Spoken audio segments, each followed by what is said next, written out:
Hola a todos y bienvenidos a esta nueva sección de debate de ética al derecho que hemos llamado Soluciones Imperfectas.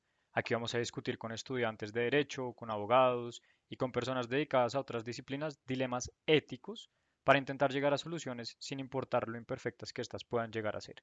El día de hoy tenemos gente de Pertuti, de Ética al Derecho y de la Frontera. Por parte de Pertuti tenemos a Isabela Chávez, tenemos a Laura Pardo. Ellas son de sexto semestre. Por parte de la frontera tenemos a Pablo Fancotem y a María Daniela Delgado. Ellos son de sexto semestre. Por parte de Ética al Derecho tenemos a María Paulina Rendón y a José Daniel Suárez. María Paulina es de séptimo semestre y José Daniel es de octavo semestre de Derecho. Todos somos javerianos y el día de hoy yo voy a ser su moderador, Alejandro Gómez, y yo estoy en noveno semestre. El ejercicio al que los hemos invitado hoy radica en que se pongan en la forzosa posición de tomar una decisión frente a un dilema, a pesar de las consecuencias que esto pueda acarrear. Y la razón por la que hemos llamado esta sección Soluciones Imperfectas es porque realmente nosotros hemos llegado a la conclusión de que ninguna filosofía ética, ningún principio o regla aplica de manera exacta o absoluta. Entonces, por otro lado, los invitamos a que recapaciten en qué creen, qué valoran, cuáles son nuestros límites morales y ver si existen algunas contradicciones internas. Por eso los invito a que hablemos de esto y no lo hagamos en ningún momento de lado. Sin más, bienvenidos a este debate y de ese modo, bienvenidos respetados miembros del Comité Máximo de COVID. El día de hoy, por la orden del presidente de la República, nos corresponde decidir si vamos a aprobar, o más bien les corresponde a ustedes, si van a aprobar o negar una propuesta en la cual los menores de edad entre 16 y 18 años que no estén vacunados tienen prohibido ingresar a los colegios públicos. El argumento principal para realizar esta propuesta radica en que quienes no estén vacunados pueden contagiar a los otros menores y a sus familias. Y no se puede faltar al deber ético de proteger a los demás niños. Como saben, la aprobación del Comité de Ética es el último paso para que esta propuesta se haga realidad. Y el presidente me ha hecho saber que en caso en que se niegue o se caiga la propuesta, se cae en su totalidad. Así que por favor, en sus intervenciones limítense simplemente a tratar el aspecto ético porque otros aspectos ya fueron analizados por el Ministerio de Salud y el de Educación. Antes de empezar, debe ser claro para ustedes que por orden presidencial, en caso en el que el comité empate en su decisión, es decir, que ustedes voten 3-3, la propuesta va a ser adoptada. Por favor, no dejen de lado los siguientes supuestos fácticos: que la vacuna tiene 94% de efectividad, es decir, que es posible contagiarse aun cuando uno esté vacunado. La vacuna es para mayores de 16 años, no hay educación virtual y todos los ciudadanos son vacunados en el mismo momento, es decir, en simultáneo. De ese modo, le doy entonces la palabra al grupo de Pertuti. Tienen 5 minutos para su intervención. Bueno, muchas gracias. Una vez más, gracias a Ética al Derecho por la invitación hecha per tutti. Mi nombre es Isabela y a continuación explicaré por qué tanto Laura como yo rechazamos esta propuesta. Lo primero que quisiéramos decir es qué tan ético es condicionar la educación de un niño a ir en contra de sus convicciones personales poniéndose una vacuna. Como ya sabemos todos, el argumento principal de la propuesta es, abro comillas, que quienes no estén vacunados pueden contagiar a los otros menores y a sus familias y no se puede faltar al deber ético de proteger a los demás niños, cierro comillas. Sin embargo, encontramos algunas falencias en esta argumentación que explicaremos en los siguientes dos puntos. Número uno, es importante tener en cuenta que a los colegios también asisten menores de 16 años, por lo que obligar a los jóvenes entre 16 y 18 años a vacunarse, bajo la premisa de que si no lo hacen no podrán estudiar, no estaría garantizando el no contagio de todos. Debemos tener en cuenta que uno, de nada sirve vacunar a los jóvenes entre 16 y 18 años si los menores de 16 años no tienen la vacuna, porque al fin y al cabo en el colegio se comparten espacios comunes con ellos. Y número dos, la efectividad total de la vacuna no está comprobada, por lo que aún si la tuviera todo el cuerpo estudiantil y no solo los menores de 16 a 18 años, seguiría habiendo una posibilidad de contagio. Por otro lado, cabe preguntarse qué es el bienestar común en este caso. Si bien entendemos que la vacunación podría en un primer momento disminuir la velocidad de contagio, ¿cómo podríamos decir que este realmente es el bienestar común cuando algunos estudiantes tendrían que pasar por encima de sus propias convicciones para seguir recibiendo educación? ¿En dónde queda el bienestar de ellos? Las convicciones personales de cada estudiante y también las de sus familias son fundamentales y negarles esas libertades bajo la amenaza de tener una vida sin educación es a nuestro juicio todo menos ético. Finalmente, quisiera yo decir que el 2021 va a ser un año todavía marcado por la pandemia, eso ya lo sabemos todos, pero también sabemos que los niños no pueden permitirse otro año sin educación. Y para efectos de este argumento, quisiéramos citar a la directora ejecutiva de UNICEF, que dice que, abro comillas, esta situación ha puesto en riesgo a los niños del mundo en varios aspectos, como por ejemplo en su acceso a la alimentación escolar, puesto que muchas veces en los centros educativos recibían su única comida al día, ha incrementado la explotación laboral y el matrimonio infantil, cierro comillas, también citando que ella hizo especial hincapié en que una de las peores consecuencias sería la falta de preparación académica de las generaciones venideras. Cedo la palabra a mi compañera Laura Pardo. Siguiendo con la línea expuesta, nos remitimos a considerar qué tan ético es condicionar la educación de un niño a una vacuna cuyos efectos adversos son desconocidos y que además no garantiza la inmunidad total. Frente a la situación en cuestión, cabe resaltar que la efectividad de la vacuna, si bien es alta, del 94%, no es total. En ese orden de ideas, aún hay una posibilidad de contagio del 6% para los vacunados. Adicionalmente, para nadie es un secreto que la emergencia sanitaria generó que el proceso de creación de la vacuna contra el COVID-19 se acelerara y no pudiera realizarse regularmente. Es claro entonces que hoy en día no se conocen con seguridad los efectos secundarios y o daños colaterales que puede traer la aplicación de la vacuna.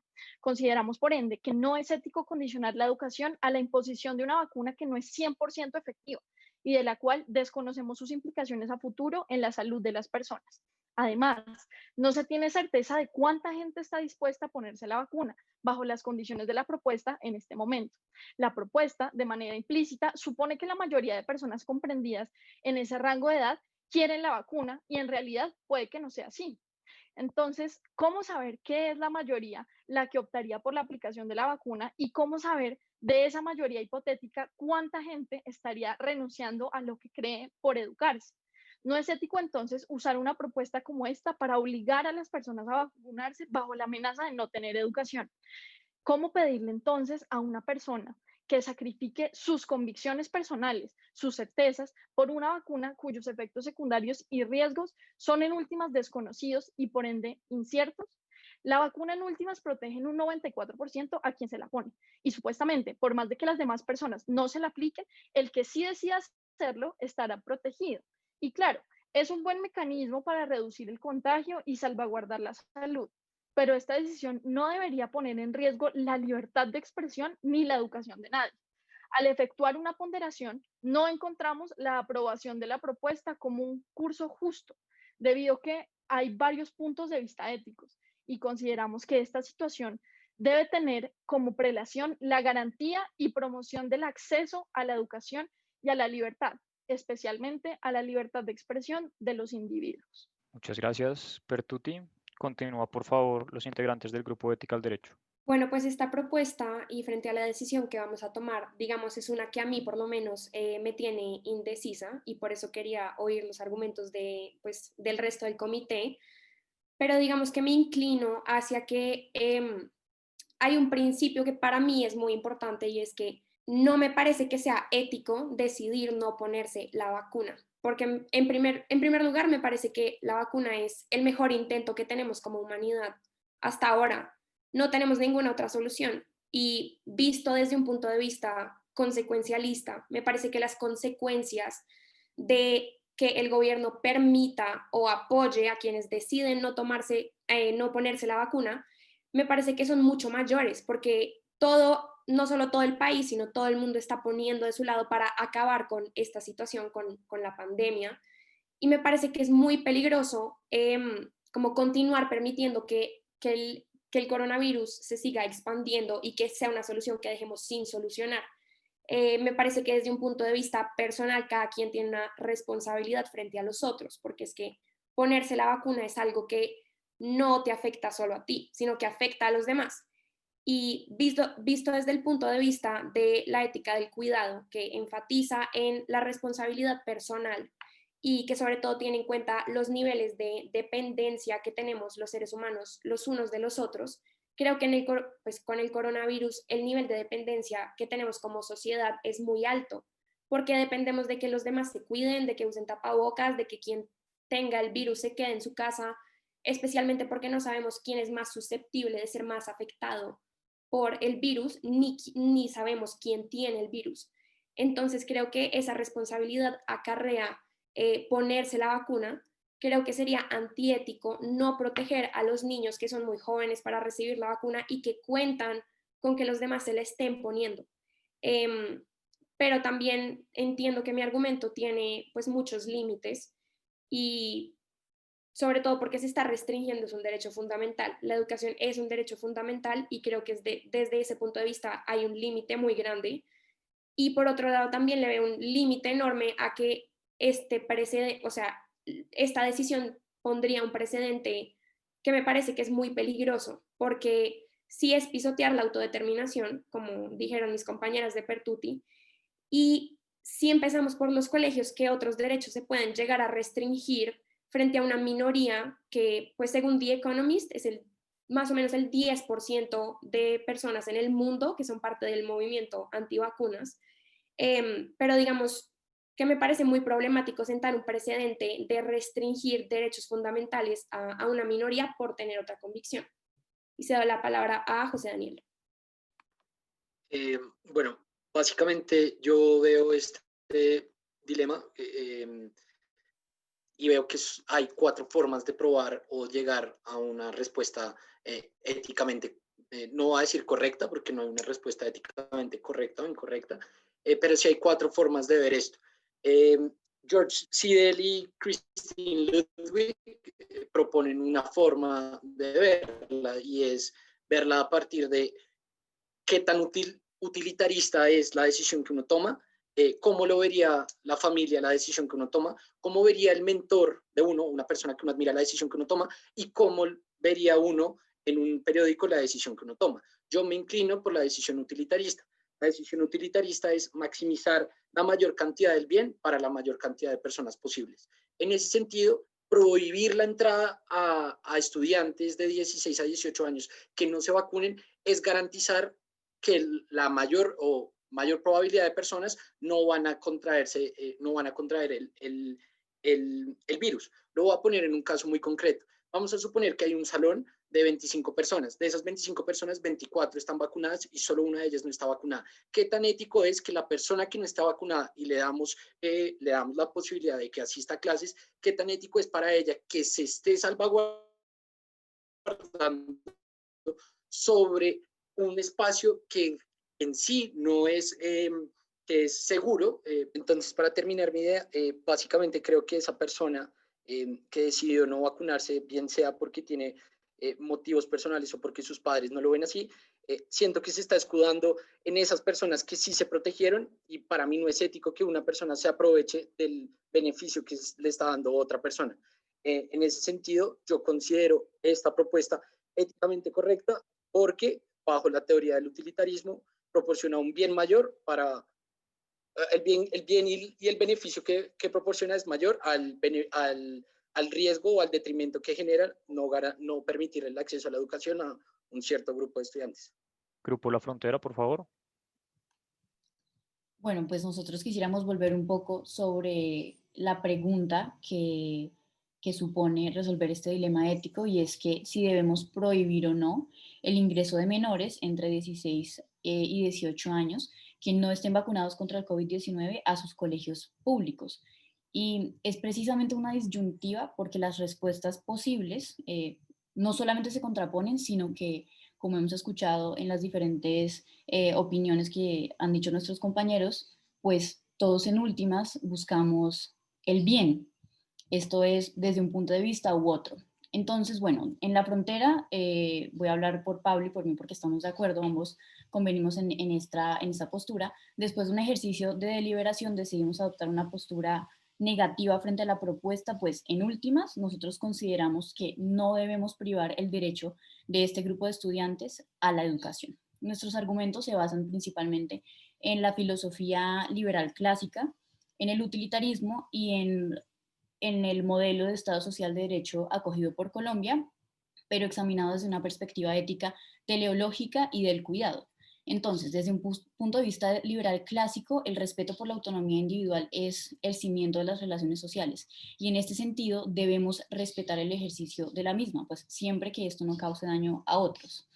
El ejercicio de esta libertad frente al sometimiento a tratamientos médicos no es la excepción y podría presumirse que involucra un análisis del riesgo que desemboca finalmente en asumir una probabilidad de mayor o menor riesgo, como puede ser este caso de la vacunación. Entonces, como decía nuestro compañero de ética al derecho, alguien podría decidir no vacunarse hasta que se demuestre una efectividad mucho más cercana al 100%, o digamos, cuando los efectos secundarios, raros o no, se hayan estudiado por un lapso más amplio o sencillamente porque las creencias religiosas de la persona así se lo dictan.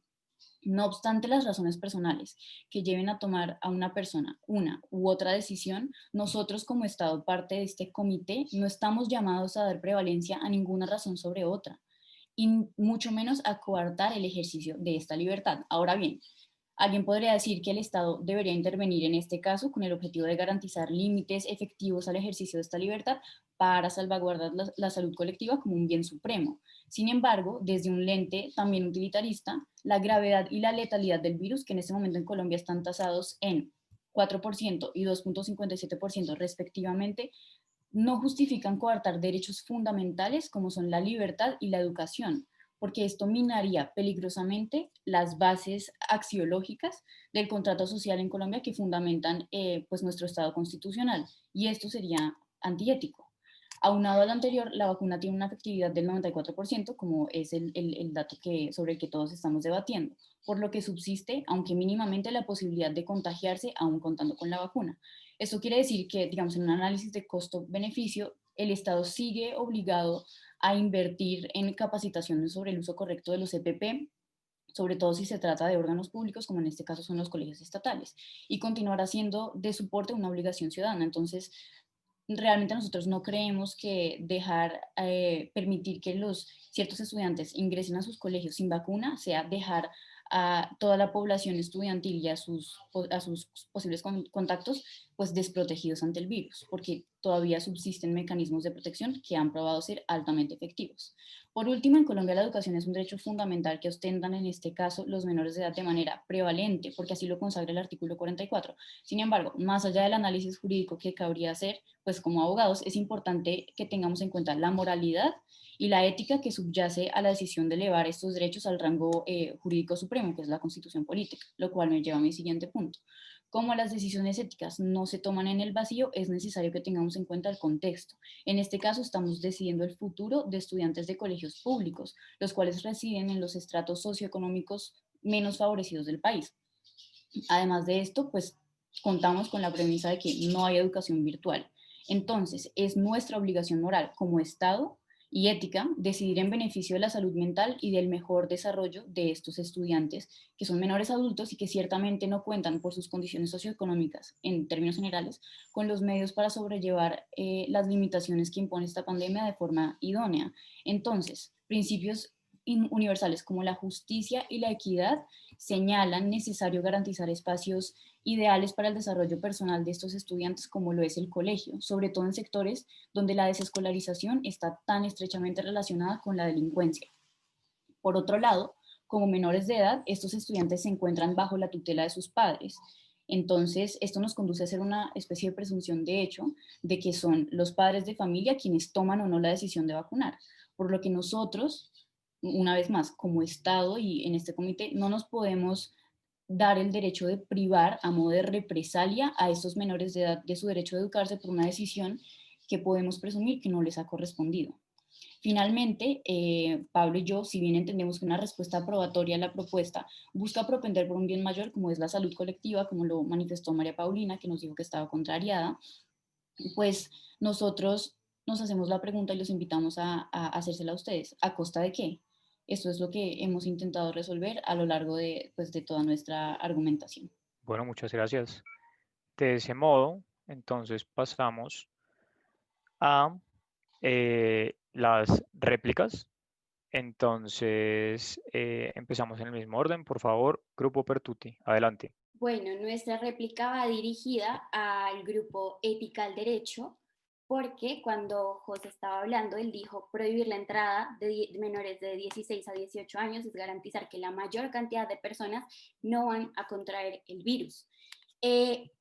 Quiero empezar por este punto porque quiero hacer énfasis en algo que ya había dicho, y es que no tiene sentido hacer esto teniendo en cuenta que no están obligando a los otros menores a vacunarse y que igual aún hay un riesgo. La vacuna no tiene un margen, digamos, de inmunidad total, es un 94% frente a un 6% que igual siempre hay que tener en cuenta.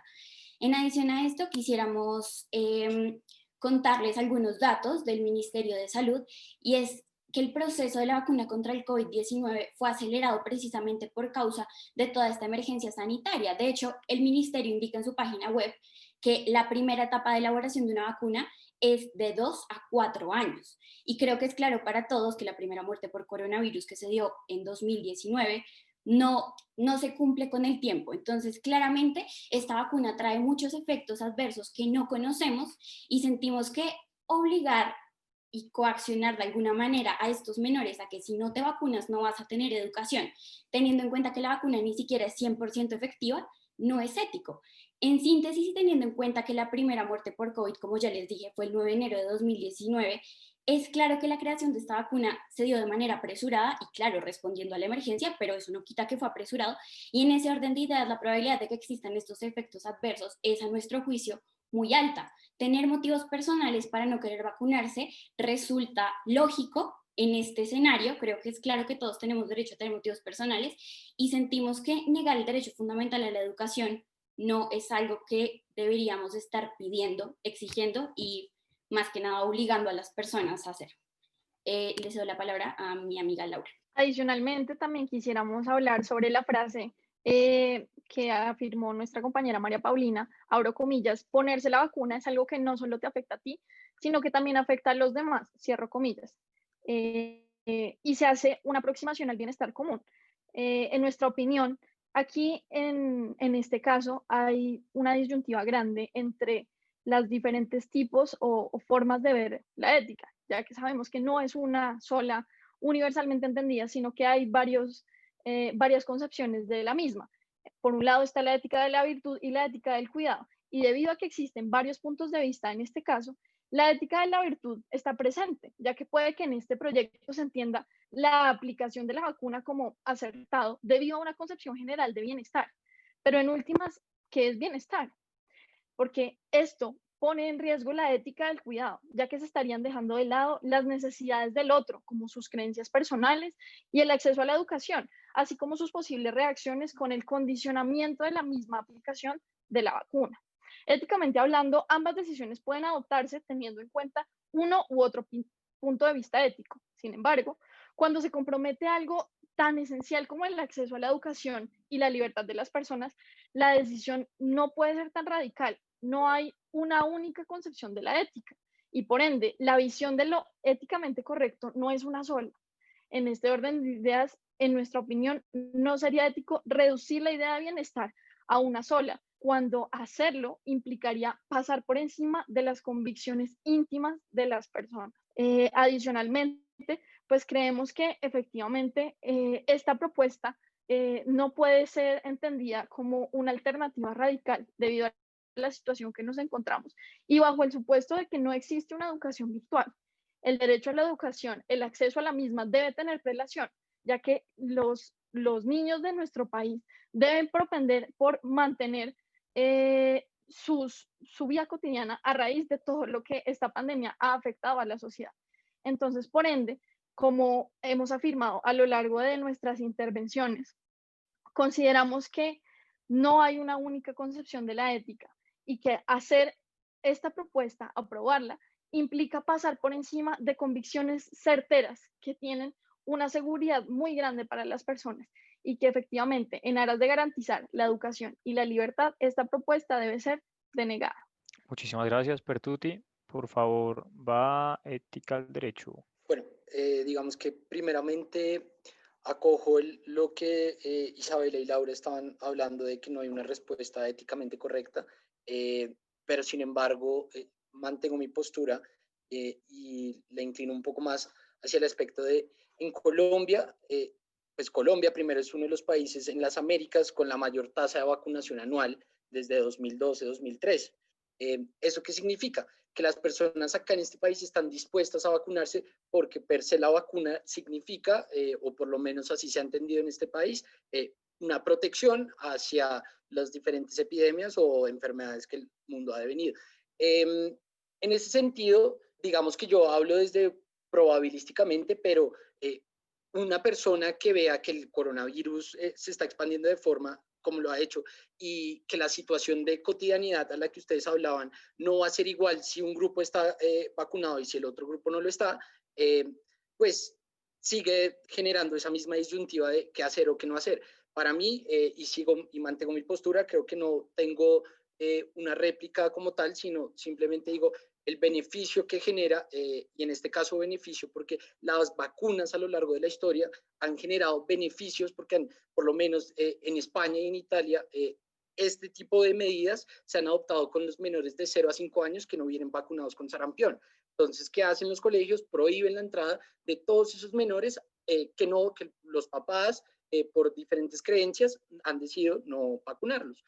Simplemente, ¿qué hacen? No los remiten a un colegio porque así las instituciones educativas lo han visto como un riesgo para la población mayor. En ese sentido, yo veo que si uno pondera el derecho a la educación con el derecho que probablemente se puede llegar, y ustedes me van a poder criticar ese probabilísticamente que yo hablo, de la vida de muchos menores contra la educación de muchos menores, a la larga impedir que unas personas no ingresen a un colegio o a recibir el derecho a la educación, como ustedes ya mismo lo han comentado, para mí es menor, y esa es mi posición, que el beneficio que genera que toda una comunidad esté salvaguardada y protegida bajo el efecto que produce una vacuna. Vacuna del 94% es mucho mayor al 0% de tener como tal la inmunidad a un virus. Entonces, entre el 0 y el 94 me quedo con el 94, aún sabiendo que hay un 6% de riesgo de que esa persona pueda contagiarse.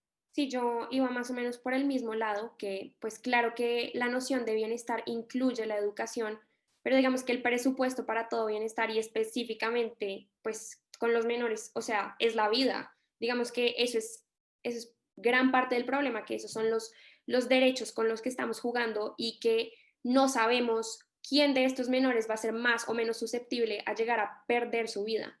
Me parece que sus argumentos son muy convincentes, además porque, bueno, esta medida, digamos que no es la única manera de combatir el virus, pero también uno se pregunta si no es lo ético que el gobierno ponga todas sus, digamos, las medidas, toda la disposición para combatir el virus, especialmente porque desde mi punto de vista, esta convicción de no ponerse las vacunas y esa desconfianza me parece que viene muchas veces pues desde las realidades paralelas de información en las que vivimos, pero me parece que esa desconfianza a las vacunas y este movimiento antivacunas, me parece que lo que hacen es meterle miedo a las personas y me parece que contribuyen a que no logremos resolver un problema tan grande como lo es el coronavirus. Y me parece pues que es definitivamente muy problemático como aceptar que por culpa de una minoría, todos aquellos que sí se estén poniendo la vacuna y todos aquellos que están haciendo y llevan todo un tiempo haciendo un esfuerzo por causa de la situación en la que nos puso la pandemia, me parece muy problemático no pensar en las consecuencias que acarrea o como dejar pasar esas consecuencias que tiene la de seguir en esta situación y digamos no, pues que las personas no se pongan la vacuna. ¿Listo? Por favor, la frontera. Bueno, yo voy a intervenir por puntos porque pues hay varias cosas que refutar y hay varias cosas que consolidar en nuestro argumento. Yo como base y como cimiento de lo que voy a decir quiero empezar con el ejercicio que hicimos María Daniela y yo al momento y fue el ejercicio fundamental y básico de qué es la ética, porque Claro, acá todos han dicho es que la ética y la moral pueden variar, cada individuo tiene una percepción distinta y María Daniela y yo llegamos a una conclusión y es que la unión entre ética y moral es fundamental, o sea, es inherente. En ese sentido, por eso nosotros le dimos importancia a mencionar, por ejemplo, la filosofía liberal clásica, porque detrás de ella nosotros podemos notar que hay estándares morales muy relevantes. Por eso, entonces, y claramente, cuando uno tiene por un lado la moral y en el otro lado la ética entonces es el ejercicio de ponderación que se hace entre esos principios morales. Que eso, pues yo creo que eso todo lo tenemos muy claro. Y realmente no encontramos ningún argumento en la ponderación, en este caso, pues para llegar a la conclusión a la que llegan José y María Paulina. Porque pues a la luz de los tres, de la filosofía liberal clásica que vimos, del utilitarismo en el sentido de la eficacia de la vacuna y del Estado social de derecho. Y yo quiero ya empezar a aterrizar hacia lo que han dicho María Paulina y José, y es, en primer lugar, María Paulina hablaba, por ejemplo, de las formas de acabar un virus y yo creo que o sea, hay varias formas de acabar con los virus, según tengo entendido. La vacuna es un método muy efectivo, pues es el más efectivo que conocemos, que la ciencia ha brindado, claramente eso no hay duda, pero otros métodos como los que estamos usando ahorita, como lo son las mascarillas, como lo son el distanciamiento, si se hacen con disciplina y orden, yo creo que también puede servir para empezar a pues reducir la incidencia del virus entre la gente. Por otro lado, sí se sabe quién es la población vulnerable, porque planteaba María Paulina en su argumento que es difícil saber cuál de los niños es más propenso, de los jóvenes es más propenso a infectarse, pero a estas alturas hay una, por así decirlo, hay ciertos argumentos que son incluyentes y apuntan a que los mayores de 60 años, si no estoy mal, son los más propensos al virus, lo cual pues, está fuera del contexto y no está en discusión ahorita. Ese punto que es muy importante es que yo creo que las personas que hoy en día en Colombia, de hecho, está partido mitad y mitad, los que quieren y los que no quieren vacunarse. Los que no quieren vacunarse no se pueden comparar con el movimiento antivacunas estadounidense, pues es que allá reside la mayor parte de ese grupo. No puede equipararse para nada porque primero, los argumentos de ellos son, por así decirlo, muy débiles. Encontrar argumentos muy fuertes y muy contundentes de lo que han mostrado las pues, vacunas que ya llevan años en desarrollo, ¿cierto? Entonces, pues, el movimiento antivacunas parece no ser razonable, pues, los argumentos que dan. En cambio, cuando estamos hablando en un virus que lleva un año, un poco más de un año en el mundo y nos lleva afectando, no resulta razonable equiparar a los que no quieren vacunarse en este sentido, porque dicen, oiga, yo no quiero tomar el riesgo de someterme pues al riesgo, perdón, en la repetición, de que desarrolle yo efectos secundarios. Claro, hay estudios que dicen no tiene que preocuparse, los efectos secundarios inmediatos son leves, pero los raros, que son los que se desarrollan tiempo después, todavía no hay certeza cuáles son. Entonces, pues en ese sentido no es para nada equiparable, yo creería con todo el respeto, el movimiento antivacunas con los que no quieren vacunarse hoy en día. Y eso sumándose a todos los argumentos que ya vimos de libertad pues, individual, en este caso de los padres, de decidir sobre sus hijos. Y pues sí, voy a hablar dos puntos más rápido. Y es que, primero, vemos que así no se haga la prohibición, o sea, y eso lo mencionaba José y María Paulina, creo que los dos lo mencionaron, y era, ¿qué pasa con el niño, el 1 de 25 que no se vacuna? Por él vamos a sufrir todos. Y sí, eso es una forma de pensarlo, pero las probabilidades son pues del 95% de que no pase, de que no infecte ese niño a los otros 24. Y pues eso no quita, y ahí va un poco la proposición práctica que nosotros concluimos ayer, que no alcanzamos a decir hoy, es que sigan teniendo medidas de seguridad. O sea, quien no se vacuna, e incluso los que se vacunan, lleven mascarillas al colegio, que los buses se mantengan a distancia, que abran las ventanas, que los comedores y sea el aire abierto en lo posible, etcétera. Yo creo que hay que unir varias soluciones para llegar a un punto medio, que esa es la obsesión que tenemos en la frontera. Y pues sí, por último, concluir en que hay que tener en cuenta las condiciones socioeconómicas, como decía Nani, de los niños objeto del problema, que son de los jóvenes objeto del problema, que son en su mayoría jóvenes que están en condiciones socioeconómicas vulnerables, y el no ir al colegio, pues creemos que tendría consecuencias a mediano y largo plazo muy, muy graves. Bueno, Gracias. muchísimas gracias por sus intervenciones. Así las cosas, pues vamos a pasar a la votación. Por favor, voten.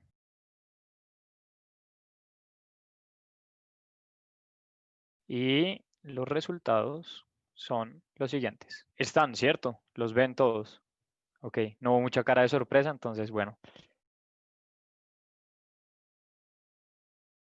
En esa medida, pues, no se aprueba la medida. Muchísimas gracias a todos por haber hecho parte de esta forma de debatir que hemos planteado.